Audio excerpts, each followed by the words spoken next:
What you're looking at is UMB, a sandbox game I'm making in JavaScript, with the added challenge of keeping the game storage always below 1 megabyte. At this current time, the game is at 81.3 kilobytes of storage, which is 8.13% of 1000 kilobytes. Today, I'll be implementing 18 new features into the game, ranging from improvements to already established scripts, adding new biomes, new items, and so on.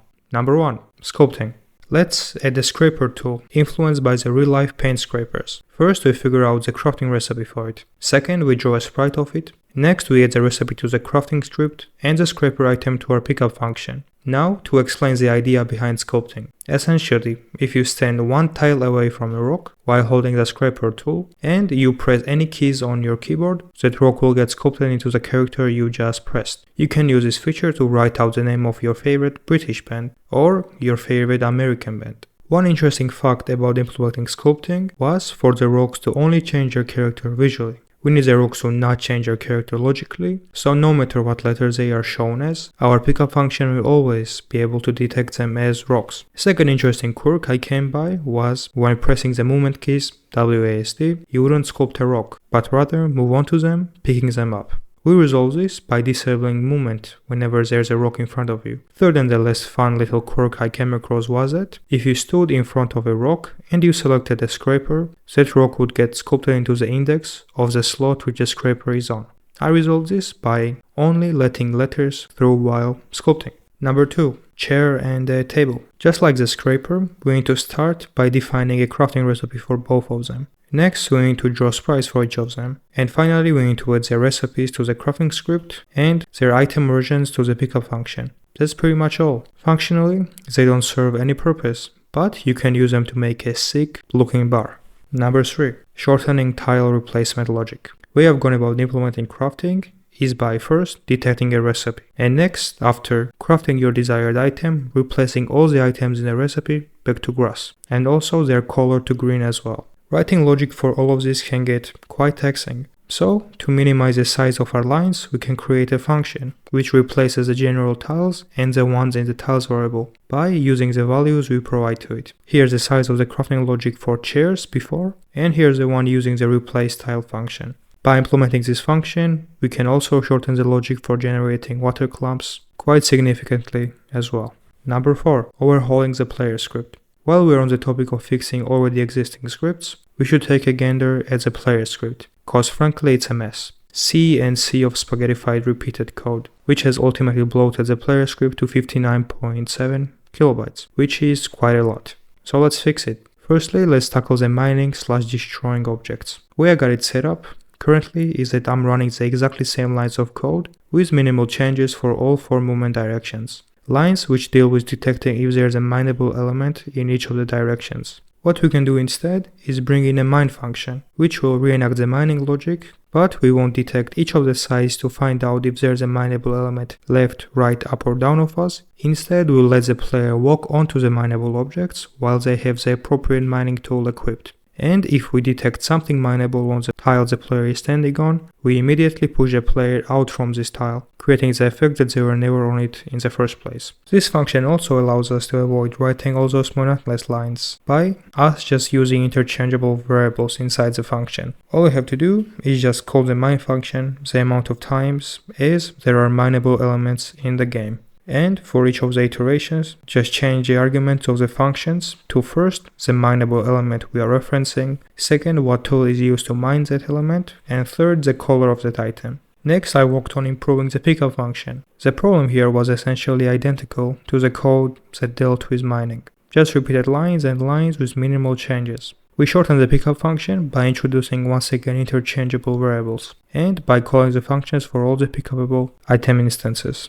After that, the place down function. We all know the shtick by now. We remove all the repeated lines, bring in interchangeable variables, and call the function for all the items that can be placed down. Around this time, I also had a realization. The mine function works with elements, which once you mine, get added to your inventory with the same character and color as they are represented by in the world. For example, when you mine coal and iron, identical gray C and light gray I get added to your inventory. But when you mine a tree, you shouldn't get a brown T, but rather an orange W, as in wood. In the mine function, we need to bring in a new variable called discrete.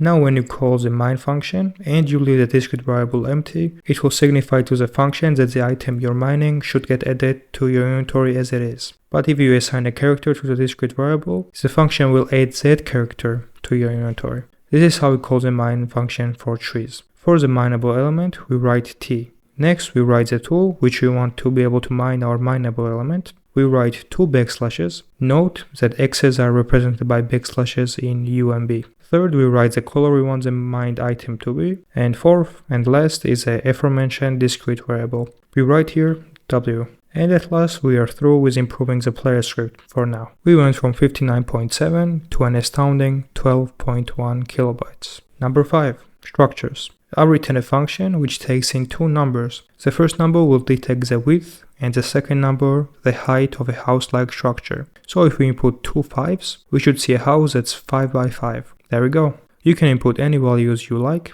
Keep in mind though, if the house is wide enough, it might just loop around the world. Alright, now let's wrap the function in an if statement, which will only allow the house to spawn in forest biomes. Next, let's spruce up the decor a little bit. I'm thinking something like a checkerboard pattern for the floor. Next, let's add some furniture in the middle of the house, and by that I just mean our chair and the table.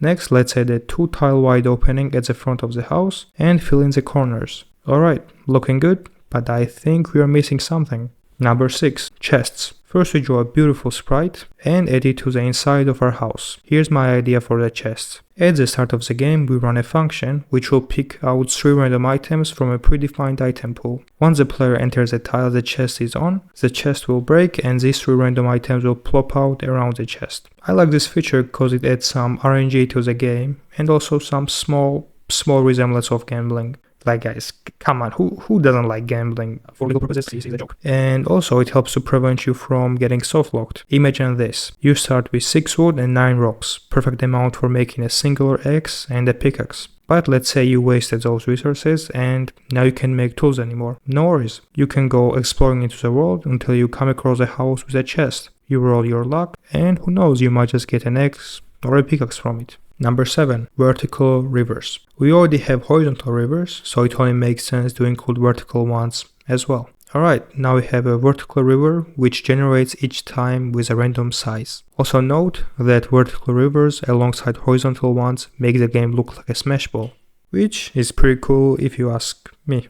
Number 8. Vertical inventory. Since we're already on the topic of verticality, let's also give the inventory some verticality. The upside to having a vertical inventory is that it makes reading the item amounts much easier compared to its horizontal counterpart. Number 9. Island biome. It's exactly what it sounds like, some sand and an ocean. The cool thing about it is that we can make this biome fully by utilizing systems we've already made, without needing to add anything new. First we just go to the if statement which allows sand generation for the desert biome, and also to the if statement which passes through the water function, which is a function responsible for generating rivers. We tell both of them to also include the island biome as well in their chain of command. And now we have some desert with both vertical and horizontal rivers. This isn't exactly what we are going for though. We need to go to the water function and disable vertical rivers if the current biome is an island. We also type that the horizontal river's starting tile should be between the 10th and the 20th row of the world, and to span across all the remaining tiles. And finally we need to also disable water clamps. And there we go, the island biome. Number 10. Hand slot. The controls for UMB is very simplistic. You mine, pick up items and place them as well, all by using the movement keys. And this can cause an issue if your whole inventory is filled with items. Because when you move, depending on the item you're holding, it might stop your movement or force you to place an item and etc. The solution I've come up with is to include a 9th slot, the so-called hand slot. This slot is incapable of carrying items. So the entire purpose of it is to allow you to do any action you want without you getting obstructed by anything. Number 11. Palm trees. I felt after implementing the island biome that it was too empty. So what are islands famous for outside of being owned by Mr. Beast? That's right, palm trees. Look at those beautiful palm trees. So beautiful. Yes. Number 12. Boosters/pushers. In the last video I added smelted iron. but I forgot to give it a purpose, so it was a pretty pointless item up until now. If you set up iron bars in this triangle type of formation, you can make what I call once more boosters/pushers. We'll get into what purpose they serve shortly. First, let's take a look at the code dealing with crafting them. Number 13. Shortening vertical tile replacement code. This snippet of code and this one both detect tiles vertically. For some unknown reason, in the first video of this series, I came up with this algorithm for detecting upper tiles. This and this are both the same in fact. Upon coming to this realization, I would replace all the vertical tile replacement code with a much shorter calculation. Number 14. Gizmos. Now back to our pushers. The whole idea behind the pushers is for them to be these machines, which, if you push, they start moving in the direction you push them in, pushing enemies and items alongside with them, stopping only when they come in contact with trees or anything really that acts as a solid object. Pushers are the first and only gizmos for now in the game. I'm sure there will be much more in the future. Number 15. Stairs. Just regular old stairs, which you can use as a decoration inside your house. And number 16. As you step on it, you move up by once in the world on the y-axis. That's cool and all, but we're actually gonna make all this now. First we make a script called Biome indicator. All this script will do is detect the default tile of the current biome the player is in. For example, if the current biome is a forest, the default tile will be grass. Or if we are in the desert biome, then the default tile would be sand. You get the idea. Next we detect if the current tile we are standing on has stairs on it or not. And also we keep the track of if we are one layer up or not. If we stand on the stairs and we are not one layer up, we replace every single tile in the world with the previously mentioned default tile. If we decide to step on the stairs now, we go one layer down and all the previous tiles that made up the world come back. One quick thing I would like to mention is that most all of the suggestions, and specifically the 16th one, came from the UMB Discord server. There's currently 47 members in the server, and among them, few amazing users decided to remake the game in their own programming language / environment. We have remakes like Thumb, which is a Thumbie edition of UMB, Dumb, which is a direct 2D port, and many more awesome projects. So if all of this sounds interesting to you, feel free to join the server with the link I've provided in the description. Hope to see you all soon there. Cheers. Number 17. Default tiles. On our Discord server, we had a very controversial poll. The poll was about if tiles in all the biome should default back to grass or not. I was on the side of that it should, cause I thought it was charming and logical, like in the snowy biome, it reverts to grass because you dusted off some snow. In the desert, you dusted off sand, and in the cave, you just expose the ground beneath. But, long story short, most of you did not agree with me, so alright, here you guys go. And that brings us to the last feature of this devlog. It isn't the most complex or most needed feature, but still. Number 18. Flowers. Just some flowers with randomly selected colors. I don't really like the colors I've chosen for them, but that isn't a big problem, cause they can always be easily switched out for new colors.